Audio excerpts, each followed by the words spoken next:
10টায় ডাকাতিয়া দক্ষিণ পাড়ায় মাদক দ্রব্য ব্যবসায় বাধা দেওয়ার কারণে ডাকাতিয়া দক্ষিণ পাড়ার চঞ্চল নামের ছেলেকে দিবালোকে প্রকাশ্যে হত্যা করার পাশাপাশি এই চঞ্চলের হত্যার পিছনে যারা প্রকাশ্যে জড়িত তাদেরকে আমরা দৃষ্টান্তমূলক শাস্তি চাই।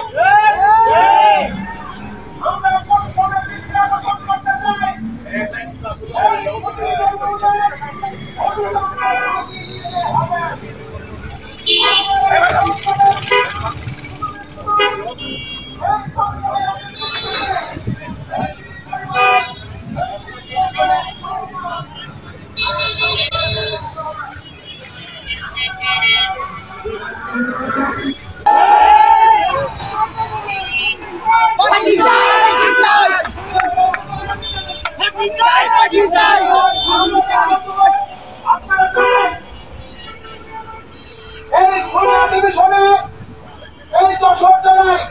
গ্রামবাসী সাধারণ মানুষ যথেষ্ট সাধারণ মানুষ এই নাজেহাল থেকে মুক্তি চায়।